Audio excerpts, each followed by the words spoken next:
Inangasan na ang Miami Heat mga idol ni Desmond Bane at may nag-too small gesture pa sa mga bata ni Coach Poe. NBA Cup Quarterfinals Game 1 sa East mga idol, Miami Heat versus Orlando Magic. Wala ang number 1 option sa offense ng Orlando Magic, si Franz Wagner, matapos magtamo ng left ankle sprain. Laking problema ito para sa Orlando. Hot start para sa Miami Heat. Back-to-back points for Andrew Wiggins. Perfect start ng Miami Heat. 13-0 run in 3 minutes kaya napatawag kaagad ng timeout ang home team. Tahimik na tahimik ang home crowd sa pagbulusok ng Miami. Na-surprise kaagad sa first quarter ang coach ng Orlando Magic. Una nga pala ang Miami Heat ngayon sa NBA for first quarter points, averaging 32.5 points in first quarter. Tyler Hero started the game with 3 out of 3 field goal at umabot lang naman ng 16 points ang biggest lead ng Miami Heat sa first 4 minutes. Highly organized ang Miami Heat from defense to offense mga idol sa first quarter at fantastic ang kanilang ball movement.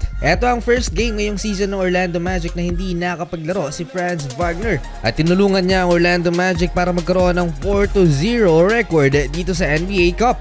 Better offense ang ipinakita ng second unit ng Orlando Magic dito sa first quarter habang ang Miami Heat bumagal naman ang pace. But still, Miami Heat with the lead 30-17 end of first quarter. Second quarter, Norman Powell driving layup missed but Pelle Larsson with a tip.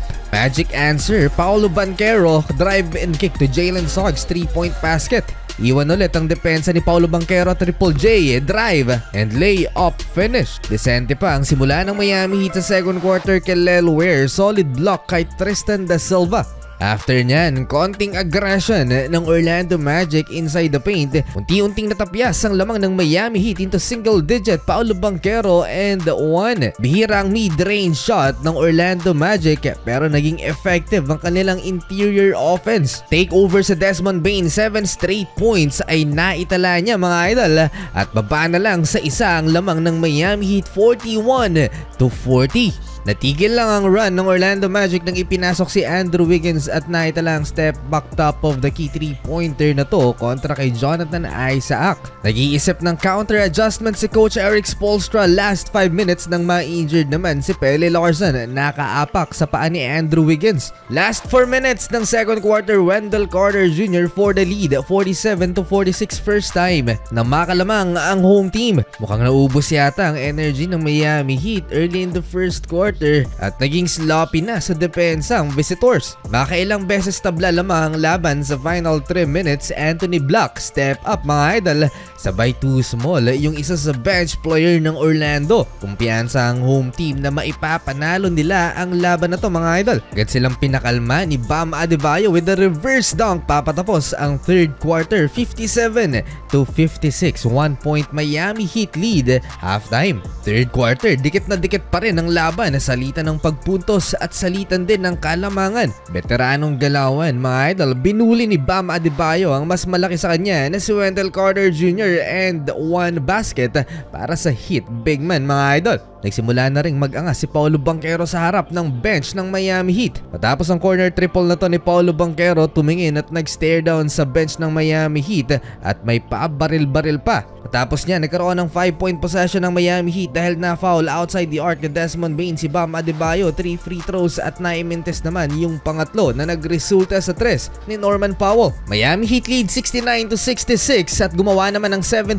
run ng Orlando Magic at muli nilang nakuha ang kalamangan sa visiting team, 73-69. Si Bam Adebayo ang anchor sa depensa ng Miami Heat. Sinupalpal niya si Desmond Bane pero sa sumunod na possession ng Orlando Magic, binax out na siya ni Jonathan Isaac. Sinubukan ulit ni Bam Adebayo na ibuli si Wendell Carter Jr. pero solid ang pagkakatukod ng tuhod ng Magic big man kaya nagmintes si Bam Adebayo. Siya ang naging sentro ng opensa ng Miami Heat dito sa third quarter dahil hindi naging effective ang 7-footer ng Miami na si Kelly Ware. Nagsimula nang mag-angas si Desmond Bane na kahapon lang mga idol pinagmulta ng NBA ng $35,000 sa pagtapon niya ng bola kay OG Anunoby. Hirap na ang Miami Heat na makarecover mga idol dahil sa mainit na shooting outside the arc ng Orlando Magic. Galit na galit pa si Paolo Banchero na parang mananapak ng referee matapos siyang tuwagan ng foul kontra kay Tyler Hero.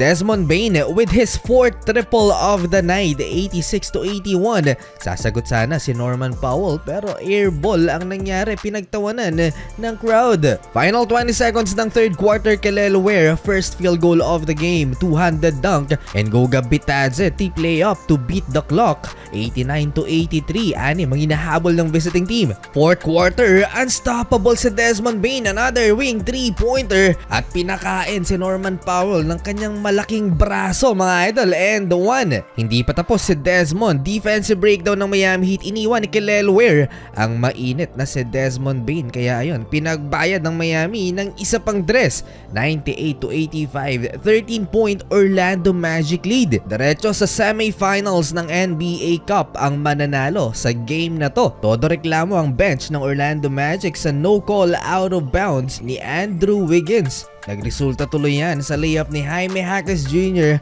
Tinatawanan na lang ni Jamal Mosley ang official, habang hindi naman masaya si Coach Poe sa team effort ng Miami. Nobody's making enough of an effort to go to Vegas right now. After timeout, Bam Adebayo fast break alley-oop dunk. Malas na malas si Tyler Hero, air ball 3-pointer, 0-for-5 outside the arc. Still fighting ang Miami Heat last 5 minutes, 10-point Orlando Magic lead, 105-95. Si Andrew Wiggins lang halos ang naging consistent ang shooting from 1st quarter to 4th quarter. Gawa pang maibaba into single digit ng Miami Heat ang lamang down the stretch, pero not enough para makambak ang Orlando Magic. Panalo ang home team, talo ang Miami Heat. Makakatanggap pa rin ng cash prize ang bawat isang player sa matatalong kuponan dito sa quarterfinals.